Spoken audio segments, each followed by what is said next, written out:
지금까지 이제 한 5과목이었습니다. 이 5과목이 바로 우리 1학년 학생들이 2학년 올라갈 때 선택해야 되는 3과목을 선택을 해야 돼요. 그래서 5과목 중에 이제 3과목을 선택을 하면 되겠고요.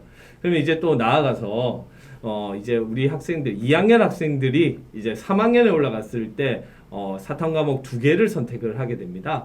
그래서 또 어떻게 이렇게 딱 한 과목씩 이렇게 전공별로 지정이 돼 있는데 이중구 선생님 좀 소개해 주시죠. 예. 그 3학년 때 올라가는 게 한국지리, 네. 그죠? 그다음에 동아시아사, 사회문화, 윤리와 사상 이렇게 4개인 거죠. 맞습니다. 그죠? 하시죠. 아무래도 이제 세계 지리를 배운 학생들이 또 이제 한국 지리를 선택하게 될 건데 2학년 때 배우는 세계 지리하고 이제 또 한국 지리만의 또 특색이 있을 것 같아요. 그렇죠. 이제 그런 걸 좀 설명해 주시면 학생들이 더 이해를 하지 않을까. 뭐 이렇게 많이 적어놨었어요 여기. 컨닝 페이퍼 아니 컨닝 페이퍼. 그래서 너무 이제 잘해주셔서 네. 이 세계지리를 배운 학생들이 3학년 올라가서 한국지리 선택하면 유리한 부분들도 있겠지만 사실 겹치는 내용이 한 요 정도? 되는 느낌? 요 정도 되는 느낌? 그래서 세계지리를 배운 학생들이 물론 유리하겠지만 세계지리를 학습하지 않았다 하더라도 배우지 못하는 과목은 아닙니다. 뭐 약간의 유리한 건 있겠지만 뭐 자연이라든지 인문이라든지 한국지리도 마찬가지로 제가 지금 한국지리를 담당하고 있지는 않아서 3학년에 이종원 선생님께 가서 좀 자문을 구했어요. 선생님께서 말씀하시길 한국지리도 마찬가지로 자연지리 그리고 크게 인문지리로 구성이 되어 있는데 자연지리 파트를 배우시면 약간 지리적인 사고력 그리고 논리력을 함양하는데 굉장히 도움이 된다고 하셨고 또 인문지리로 넘어가면 우리나라에 관련된 뭐 도시라든지 경제라든지 등등등 다양한 분야에 대해서 배우거든요. 사람이 움직이는 곳엔 돈이 가잖아요. 돈의 흐름을 가장 빨리 파악할 수 있는 과목이 아닐까. 이것도 마찬가지로 세지랑 마찬가지로 세상을 바라보는 좀 관점을 넓히고 눈을 키울 수 있는 과목이라고 생각합니다. 동아시아사는 과목명에서도 잘 드러나 있듯 동아시아에 대해서 배우는 학문이고요. 기본적으로 한국, 중국, 일본 여기에다 플러스 베트남까지 껴가지고 이제 배우는 학문인데요. 우리는 언제부터 일본이랑 사이가 안 좋았을까요? 그리고 중국은 언제부터 다민족 국가에 들어섰을까요? 그래서 그런 여러분들이 가지고 있어도 소소한 궁금증들을 해결할 수 있는 과목이지 않을까 싶고 사실 가깝고도 먼 나라라는 표현을 굉장히 많이 써요. 그래서 옆에 있는 친구들이랑 사이좋게 지내야지 우리가 이제 힘을 합쳐서 저 세계로 나아갈 수 있는 힘을 키울 수 있지 않을까 해서 탄생한 과목이 동아시아사 과목이거든요. 그래서 1학년 때, 2학년 때 여러분들이 이제 한국사라는 과목을 계속 배워왔을 거니까 그 과목과 굉장히 연결되는 부분들이 많아서 여러분들이 학습을 했을 때 친숙하고 익숙한 부분들이 많아요. 도요토미 히데요시, 그다음에 뭐 홍타이지 여러분들이 익숙하게 들어왔던 그리고 남학생들이 굉장히 좋아하는 삼국지, 초안지 이런 이야기들 굉장히 이제 익숙한 내용들 그렇지만 삼국은 각각 같은 사건을 바라보더라도 다르게 바라보죠. 그래서 그런 다양한 여러분들이 넓은 시야를 확장할 수 있는 과목이고요. 그리고 이제 아까 전에 이과와 문과가 이제 나뉠 수도 있다라고 하지만 역사에서는 문이과의 제한이 없다라고 생각을 합니다. 그래서 실제로 자율탐구 활동을 할 때도 내가 과학에 관심이 있으면 과학에 관련된 삼국사에 대해서 연구를 하고 이런 식으로 아이들이 나아가고 있거든요. 그리고 오늘날 저희가 처해 있는 여러 가지 문제들, 미얀마 사태를 해결하기 위해서 동아시아사에서 우리가 어떤 걸 발견해낼 수 있을까? 얼마든지 확장을 할 수 있는 깊이 있는 그러면서도 재미있는 학문이라고 생각이 듭니다. 그래서 미래를 향한 예지력을 상승시킬 수 있는 과목이라고 동아시아사 준비한 것 같은데. 그렇게 한번 이건 쓰시려고 준비하신 건가요? 네, 동아시아사가 최고입니다. 이게 머리에 들어가네요. 모든 분들이 다 들어가시는 거예요. 자, 다음 그러면 이제 사회문화 한번 들어보겠습니다. 네, 사회문화는 이름에서 알 수 있듯이 사회학이랑 문화에 관한 그 학문이에요. 그래서 사회학에서는 사회를 보는 눈을 길러준다고 생각하시면 되고 문화에 대한 거는 이제 문화를 이해하는 관점과 또 문화를 바라보는 관점들을 배우게 되는 건데 특별히 사회문화는 장점이 뭐냐면 외울 게 별로 없어요. 그래서 너무 쉽다. 그래서 수험생들이 다들 많이 선택을 해요. 이런 거 얘기 안 하기로 했는데 그거 얘기 안 할 수가 없어. 그래가지고 이제 선을 넘고 나오고 있습니다. 끝날 쯤 됐으니까. 네, 그리고 그리고 또 자료를 분석하는 거를 많이 연습해요. 그래서 어떤 통계 자료가 있을 때 수치를 보고 그것을 잘 분석하는 능력도 연습을 할 수 있고요. 그래서 비판적으로 사고할 수 있고 또 신문 기사를 볼 때나 아니면 어떤 통계 자료를 볼 때 이것을 정확하게 읽어내는 능력을 기를 수 있는 그런 과목이라고 생각합니다. 네. 윤리와 사상은 사실 생윤과 좀 다른 것 같아요. 덕후를 좀 원합니다. 덕스러움. 그러니까 좀 매니아적인 걸 바라거든요. 혹시 자동차 네네. 한 10년 안에 사시지 않을까요? 어 선생님께서도? 그런가요? 저 카니발에 계속 얘기가 셋이라서요. 알겠어요. 나중에 차 사실 때 네. 자율주행 옵션 들어간 거 넣으실 것 같으세요? 어떠세요? 10년 안에 이제 산다면 아마 그때는 한 3단계 정도는 자율주행 3단계 정도는 구현되지 않을까라고 생각이 듭니다. 제가 왜 이 질문을 드렸냐면 저희 윤리학에서 제일 많이 하는 딜레마가 트롤리 딜레마라고 열차가 원래 정해진 길로 가면 뭐 5명이 죽고 내가 틀면 1명이 죽는다 이런 대표적인 딜레마가 있거든요. 다크나이트. 다크나이트에 나오죠. 네. 이거 진짜 명작 감동. 괜찮아요. 아무튼 근데 거기 이제 사실 아까 질문하실 때 이과와 좀 얘기를 동떨어진 것처럼 얘기해서 사실 윤리과가 요새 추구하는 방향이 이과의 연관성을 찾는 거예요. 네. 그러니까 가까운 이제 설정인데 가까운 미래에 완전 자율주행차가 시대가 오면 어쨌든 예상치 못한 사고가 났을 때 이제 설정이에요. 어떤 컨텐츠에 차량 회사의 차가 판단을 할 거라는 거예요. 사람 안면을 인식을 해서 이 사람의 경제적 지위와 가족의 명수와 범죄 경력을 순식간에 파악을 해서 불가피하게 선택을 해야 된다면 어떠한 사람을 고를 수밖에 없다라는 설정이 나왔거든요. 그러니까 이게 우리가 흔히 말하는 공리주의적 선택일 거예요. 결국 과학기술의 발달만큼 인간들이 쫓아가야 된다는 게 약간 윤리과의 요즘 그 바람이에요. 그래서 결국은 기술 발달의 시대에 윤리적 요소를 어떻게 쫓아갈 수 있고 어떠한 요소를 변형시켜서 우리 생활에 할 것이냐를 고민해 봐야 되는데 실제로 그런 고민의 틀이 되게 하는 게 윤리와 사상이거든요. 특히 우리가 고전으로 여겼던 뭐 소크라테스 그 전에 막 소피스트들이 요새 다시 주목받고 있어요. 피타고라스 이런 사람들이 단순히 그냥 자연의 원리를 찾은 게 아니라 그들의 주장이 다시 오늘날 2020년도 대한민국 청년들도 받아들일 수 있거든요. 그러니까 욜로족, 무슨 M4 세대, 뭐 지금 인생은 되게 소중해라고 하는 이런 마인드가 지금 당장 생긴 게 아니라 고대 몇천 년 전 학자들이 이미 얘기했던 것들이거든요. 그래서 저는 윤리와 사상을 선택하는 친구들은 기본적으로 이런 사상적인 거에 대한 매력이 좀 있어야 된다. 단순히 점수를 잘 받기 위해서 선택한다면 조금은 암기도 많이 필요하고요. 사실 구분도 좀 해야 되기 때문에 기본적으로 매니아적인 성향이 있는 친구들이 선택한다면 매우 흥미있고 좀 더 나아가서 철학까지도 관심을 가질 수 있는 과목이라고 생각합니다.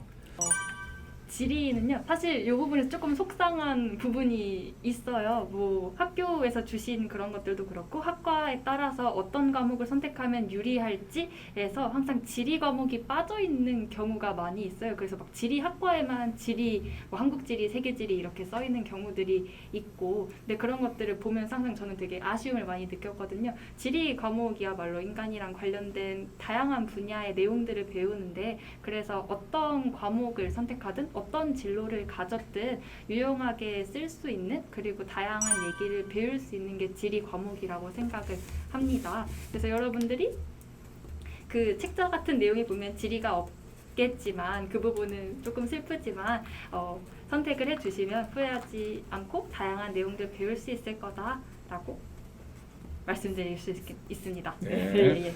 정치와 법의 경우는 법 내용이 포함되어 있기 때문에 법과 관련된 일을 하고 싶은 친구들, 그쪽으로 진학하거나 진로를 계획하고 있는 친구들이 선택하면 좋을 것 같고요. 또 경제 같은 경우는 상경 계열로 진학할 친구들, 네, 아까 얘기했듯이 그러면 될 것 같습니다. 사회 문화는 사회학에 관심을 가지고 있고 문화에 대해서 연구하고 싶은 문화 계열로 더 자신의 진로를 생각하고 있는 친구들이 공부하고 가면 좋을 것 같고요. 아까도 말씀드렸다시피 모든 학문에서 이제 역사라는 과목은 기본으로 다 들어가잖아요. 저희 다 과학사도 배우고 수학사도 배우고 다 사상을 배우다 보니까 기본적으로 그렇지만 이제 대표적으로 떠오르는 건 당연히 일단 역사 교육, 네, 사학과, 그다음에 사학에도 종류가 굉장히 많아요. 뭐 문헌사학과, 그다음에 뭐 미술사학과. 굉장히 확장할 수 있는 과들이 굉장히 많고, 그다음에 제가 이제 최근에 좀 떠오르는 건 아무래도 국제계통에서 세계사나 동아시아사 쪽을 배워놓으면 저희가 이제 국제 상경이나 국제 정치나 이런 데 있어서 발달하는 그런 문화사들을 다, 그다음에 경제사들을 다 학습하는 내용들이기 때문에 연결해서 할 수 있지 않을까라는 생각이 듭니다. 네, 여러분들이 이제 문과 계열에서 상경 계열을 제외한 나머지 과목에서 거의 할 수 있지 않을까라는 생각이, 상경 계열에서도 물론 할 수 있습니다. 조금 더 네, 친근한 네, 그런 정치, 국제, 그다음에 사학, 인문학부 계열을 네, 여러분들에게 권해드리고 싶습니다. 네. 저희는 뭐 윤리라고 하면 당장 사실 가장 근접한 전공은 철학 분야일 것 같아요. 당연히 철학을 전공하고 싶은 친구들은 생활과 윤리, 윤리와 사상과 같이 직접적인 관련성이 높은 이 과목들을 들으면 좋을 것 같고요. 조금 범용적으로 해석하자면 교육 분야는 당연히 윤리적 소양이라던가 공동체 의식이라던가 이런 것들을 드러낼 수 있기 때문에 교육 분야 추천하고요. 저는 개인적으로 요즘 많이 드는 생각은 정책 관련 학과도 참 괜찮을 것 같다라는 생각도 하거든요. 그리고 조금 더 나아가자 보면 이제 여학생들이 의료 계열도 생각보다 많이 선택하는데, 의료 계열에서 어쨌든 직업 윤리의 양심이 요구되는 이런 분야, 그리고 마지막으로 인간 심리도 좀 다뤄요, 윤리에서는. 그러니까 개인이 갖고 있는 개인의 판단과 집단 간의 갈등 뭐 이런 걸 배우기 때문에 심리학과 계열, 즉 사회 전반적인 계열, 그리고 조금 비판적인 시선을 언급할 수 있다는 점에서 이런 학과들에게 적용 가능하지 않을까 생각합니다. 이 방송이 언제 나갈지 모르겠지만 저희 이제 사실 사회과 전체거든요. 사실은 저희 사회과 교내대회 하나 홍보하자면 사회문제 개선 아이디어 대회가 있어요. 근데 사실은 이거는 뭐 특정 교과에 편중된 게 아니라 저희 사회 교과 전체의 이제 활동이겠죠.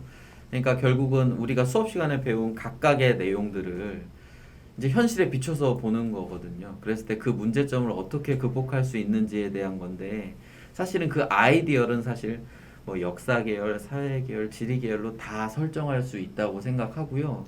그런 점에서 이제 자신들이 갖고 있는 비판적인 시각 플러스 대안 혹은 창의적인 것들을 제안하면 좋을 것 같아요. 예를 들면 우리 뉴스에서 맨날 만나는 뭐 공정, 배려, 우대 정책 이런 것들이 우리에게 해당되는 내용들이 있으면 우대 정책에 대한 찬반 어떤 프로젝트를 해도 좋을 것 같고요. 실제로 저희가 사회문제 개선 아이디어라는 걸 그 계획한 이유 중에 하나가 동기와 해결력을 보고 싶은 거거든요. 그런 점에서 사실 어떤 특정 주제를 판다라고 한다면 뭐 각 교과마다 주제는 있겠지만 여러분들이 배우고 나서 적용을 했는데 실제로 먹히지 않는 것들, 예를 들어서 분명히 저는 윤리 과목 시간에 어떻게 배우냐면 우리 분배를 할 때 약자를 배려해야 된다. 우대 정책은 되게 유용한 것이다. 찬반은 있지만 그래도 우대 정책이 되게 필요하지 않냐라고 하지만 요즘 연일 뉴스에서 보면 우대 정책을 오히려 폐지해야 된다. 오히려 그것이 그 사람들에 대한 또 다른 편견을 낳을 수 있다까지도 얘기가 나오거든요. 그러니까 결국은 뉴스에서 접하는 살아있는 주제들을 내가 소화 가능한 범위 내에서 보고서도 좋고 뭐 이렇게 했으면 좋겠어요. 사회 문제 해결력 대회는 참 좋은 대회인 것 같아요. 문과 학생들한테 사실 우리가 지식을 습득하는 것도 아주 좋은 학습이지만 어떤 문제점을 상정을 해놓고 그걸 해결하기 위해서 어떤 우리가 필요한 것들을 배운다 하는 것들, 이런 것들이 상당히 학생들한테 많은 도움을 줄 것 같습니다. 역사인물탐구 대회가 네, 얼마 전에 그렇죠. 굉장히 성황리에 성황리 맞나요? 네, 60명이 넘게 참여를 많이 네. 해요. 몇 명이에요, 몇 명? 60명 넘게. 60명 넘게 그래서 훌륭하네요. 반가워하는데 그래서 우리 학생들이 여러분들이 역량이- 굉장히 이게 적용할 수 있는 그 어우야. 확장력이 크기 때문에 그렇지 않나라는 생각이 들고, 우리 1학년 학생들을 대상으로도 2학기 때 역사 한마당을 한번 열 예정이라 네, 여러분들이 많이 참여해 주셨으면 좋겠고, 제가 이제 개인적으로 이제 드리고 싶은 말씀은 아이들이 역사는 과거를 배운다라고만 생각을 해요. 근데 아까도 말씀드렸다시피 과거를 통해서 미래를 살아나가는 그런 예지력을 상승시키는 그런 과목이기 때문에 여러분들이 동아리 활동을 할 때 제가 좀 개인적으로 좀 말씀드리고 싶은 건 그 조선에서 실학에 실사고시라는 학문이 있죠. 저는 학문은 기본적으로 텍스트로만 바라보는 게 아니라 그걸 적용해서 실전하는 것이 학문의 궁극적 완성이라고 생각을 해요. 그래서 여러분들이 어떤 동아리 활동이나 진로 활동을 하실 때 오늘날의 현상에 대한 문제를 가지고 이 문제를 과거에서의 답을 찾는 식으로 여러분들이 활동을 해보면 좋지 않을까라는 생각을 늘 해요. 그래서 정치, 사회, 경제, 과학 뭐 모든 분야에 있는 이야기가 인간의 이야기다 보니까 역사에 다 답이 있거든요. 그래서 그런 거를 좀 동아리 활동이나 진로 탐색할 때 여러분들이 좀 탐구를 하시고 확장을 하시고 사례를 찾아보시고 자료를 분석해 보시면 좀 여러 가지 좀 현실적인 측면에서 생기부도 좀 풍성해질 것 같고 그다음에 개인의 사고력이나 여러 가지 여러 가지 그런 지식의 폭이 많이 넓어지지 않을까 싶어서 그런 식의 동아리 활동을 저는 많이 권해주고 싶었었어요. 아이들이 보통 다 역사라고 하면 그냥 옛날 거 배우고 가르치고 이런 식으로만 끝내는 경우가 되게 많아서 그래서 그런 식으로 좀 융합적으로 바라볼 수 있는 좀 동아리 활동이나 진로를 했으면 좋겠다. 라는 게 저의 말씀을 너무 잘하셔서 저 듣다 보니까 과학을 그만두고 이제 역사 공부를 해야 되겠다는 생각이 드는 것 같습니다. 저는 토론 동아리를 운영을 하고 있어요. 그래서 여러분 혹시 1학년 친구들이 지금 이걸 보고 있다면 2학년이 되셨을 때 토론 동아리의 활동을 한번 해보시면 좋을 것 같습니다. 네. 어떤 사회 문제에 대해서 쟁점이 있는 그런 토론할 만한 그런 주제를 선정해서 토론을 해보는 경험이 여러분에게 좋은 생기부의 소스가 될 수 있을 거라고 생각합니다. 네. 현실적이죠. 그렇죠. 역시 일반 사회는 현실적이죠. 자, 그럼 이제 마지막인가요? 예.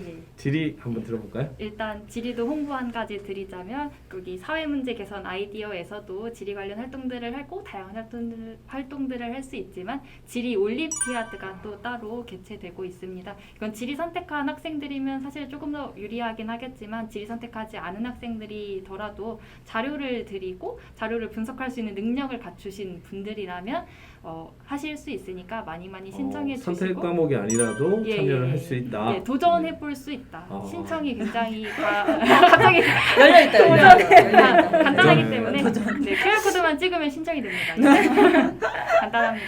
그리고 지리를 만약에 동아리 활동과 연계하자면 지금 사실 하고 있진 않지만 지리하면 빼놓을 수 없는 게 답사거든요. 근데 이 답사가 코로나 때문에 많이 어렵잖아요. 근데 요즘에는 굳이 현장에 가지 않더라도 다양한 구글 어스라든지 등등등 어플도 많이 있고 사이트들도 많이 있어서 온라인으로도 지역 답사를 할 수 있거든요. 이런 것들을 지리 한 가지뿐만 아니라 한 가지 지역을 법 친구라든지 교육이라든지 복지라든지 도시 관련 친구라든지 다양한 친구들이 모여서 한 가지 지역 혹은 한 가지 문제를 탐구해보는 활동도 다른 학교들에서는 실제로 진행을 하고 있어요. 그래서 이번에 세계지리 수행평가할 때도 이런 것들에 좀 영감을 받아서 활동 진행하기도 했었고요. 이걸 동아리 활동이랑 연계한다면 조금 더 다양한 분야에 있는 친구들이랑 깊이 있는 활동을 할 수 있지 않을까 생각을 합니다.